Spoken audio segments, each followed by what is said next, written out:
आपका स्वागत करके मैं बहुत प्रसन्न हूं। मैं खुद चलकर आपको लेने आता, परंतु अस्वस्थ होने के कारण नहीं आ सका।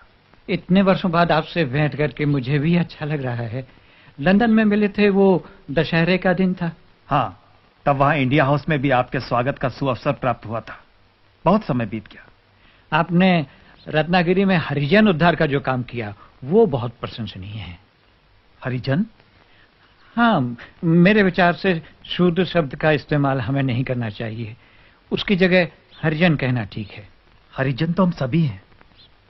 आप जिन्हें हरिजन कह रहे हैं वे शोषित हैं, पीड़ित हैं। मेरे विचार में जिस जाति व्यवस्था, कास्ट सिस्टम ने उन्हें इस दशा में लाया है उसे समाप्त कर देना चाहिए। नहीं नहीं, ऐसा करने से तो उलझनें बढ़ेंगी। कास्ट सिस्टम में मेरा पूरा विश्वास है। वो हिंदू धर्म से अलग नहीं है। 4 वर्णों में विभाजित ये व्यवस्था हिंदू धर्म का आधार है।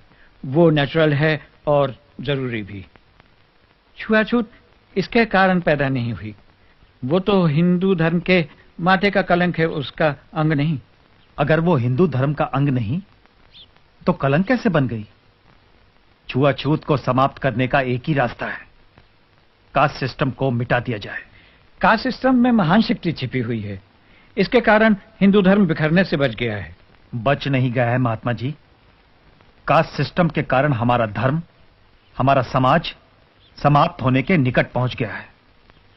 जिन्हें आप निम्न जाति का कहते हैं, उन लोगों को अपने महान धर्म से अलग होने से बचाना है, और जो अलग हो चुके हैं उन्हें वापस लाना है। मैं भी धर्म परिवर्तन के विरुद्ध हूं, परंतु सदियों पहले जो दूसरा धर्म अपना चुके हैं उन्हें वापस लाने की कोई जरूरत नहीं है।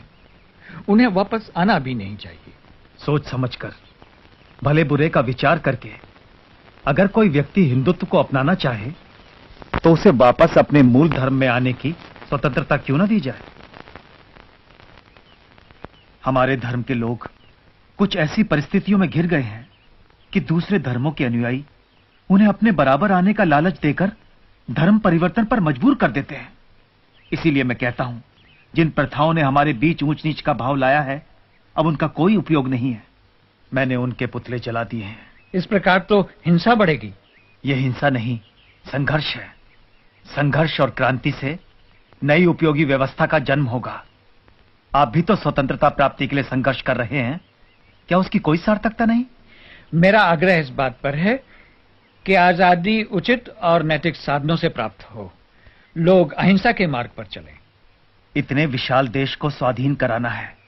शत्रु भयंकर साधन संपन्न है। उसका सामना बिना हथियारों के कैसे संभव है?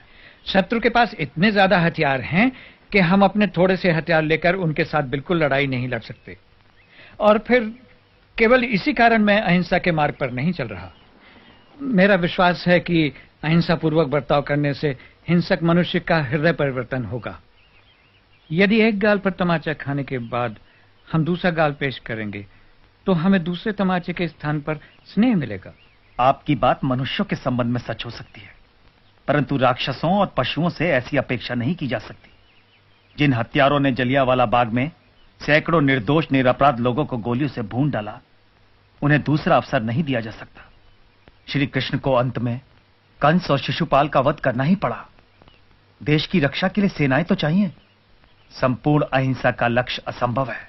महान लक्ष्य चाहे कितनी दूर हो, उसे सामने रख करके ही हम उसके निकट कहीं पहुंच सकते हैं। हमें उसकी ओर चलना है, उसी ओर चलना है।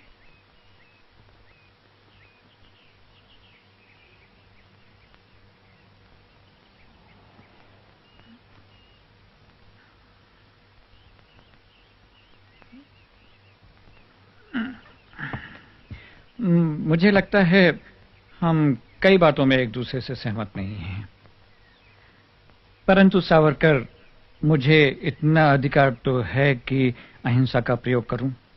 अपने निजी प्रयोग के तराजू में पूरे राष्ट्र को रखने से पहले राष्ट्र के हित और अहित की बात जरूर सोच लेनी चाहिए। मुझे आशा है हम फिर मिलेंगे और बातें करेंगे।